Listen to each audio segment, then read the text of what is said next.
This whole episode started really in the back room of the library when I found this drawer called City of Princeton, West Virginia History. Now, opening the drawer, find several yearbooks. Just look at all the crazy stuff in here. January 11th, 1917, explosion in the chemical laboratory. Or how about February 21st? Fire in the old dormitory. Just take a look at March 10th, 1925. Captain Austin has blood poisoning, probably due to the nails and pins fans at the tournament in Bluefield shot at the players during the game. Just another reason to hate Bluefield. Aside from that, I found this picture in the 1925 yearbook that I'm assuming is the reason the yearbooks are called the Cliffs.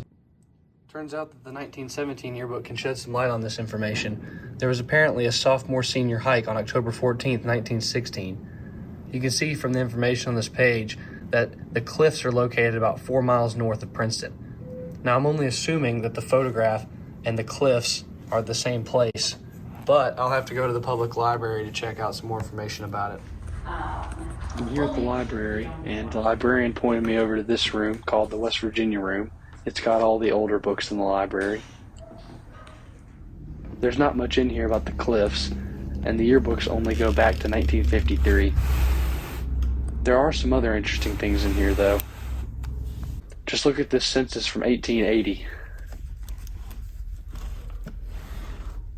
I was searching through some of the geological survey books looking for information about cliffs when I found this book about caverns in West Virginia.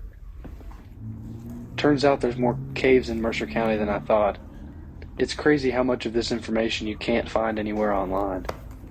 Looks like I'll have to get Josiah and check some of these out.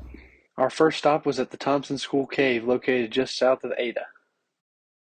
Alright, I'm here with Josiah Richardson. We're exploring, looking for a cave, looking for where all this water's coming out of the ground. Based on the description in the book, it's coming from a very large cave. So you can see there's this huge drop off. And the opening we think is down there. Not much back up in here though. Underground. Yeah, it's hard to see the scale. So here's presumably the cave entrance. I guess this was either larger in the 40s when that book was written, or there was a cave in since then. Or this is considered a large entrance to cavers, because they'll slide into some pretty small holes. Anyway, gotta be careful not to drop my phone because it'll go 30 feet down right here. But if you look down into these holes, they don't stop. Maybe I can get a light. Okay, here's Josiah shining some light in there. Oh, I can't see this time. Can you see the bottom? Not right now. Yeah. It's crazy. Well, it's very deep. Oh, there we go. Oh. I got it. According to the book, that's about 30 feet deep.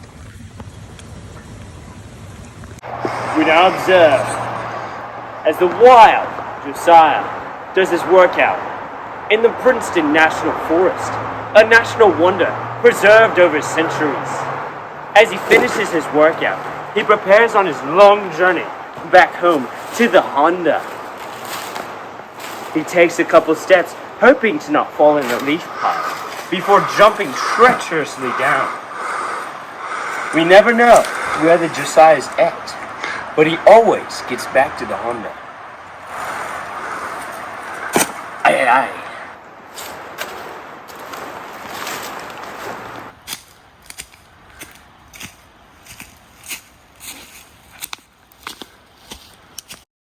After that, we headed over to the nearby Ingleside Cave.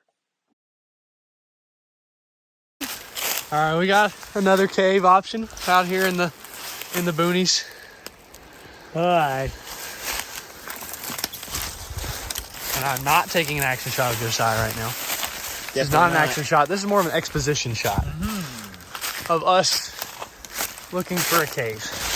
This looks a lot like it could be a cave.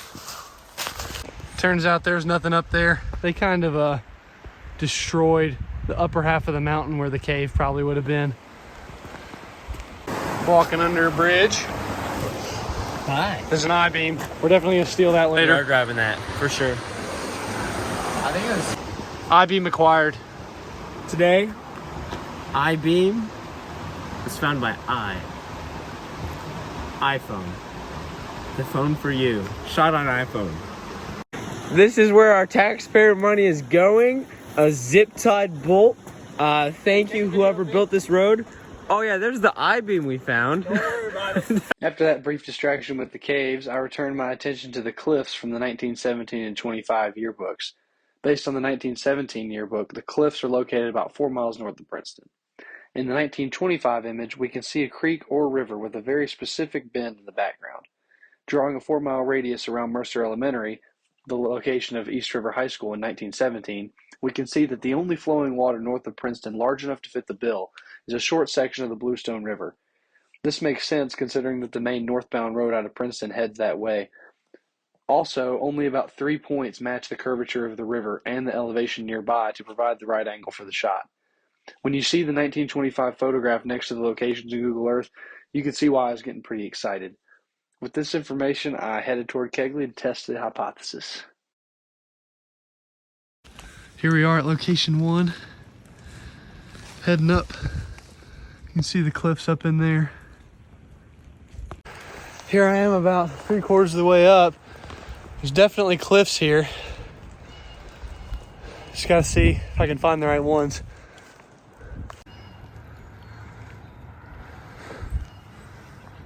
Is it similar? No. So from where I'm standing, looks like I got a very close match. You can see that little bow outward in that little rock column right there. Very closely matches the angle and positioning according to the Bluestone River of the original photograph. So I'm gonna get a little closer and see if I can tell. I think I found it. I used to be up there behind where the camera is, but from where the camera is now, the shape of this right rock column looks very similar to the 1925 photo of this same place. Let me show where you were. So I was turned full 360. I was up on that cliff back there. That was where the previous video was taken. Yeah. Now, looks like I found it. There's the Bluestone River in the background.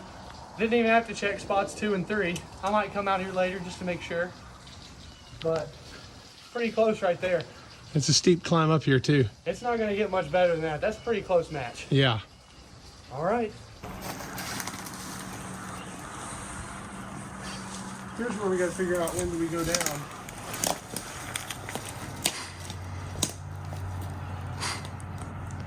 With that mystery solved, I guess I'll just have to leave some documentation for the next guy who discovers the old yearbooks. Some claim to have seen the wild Josiah still wandering through the Princeton National Forest, looking for the Honda.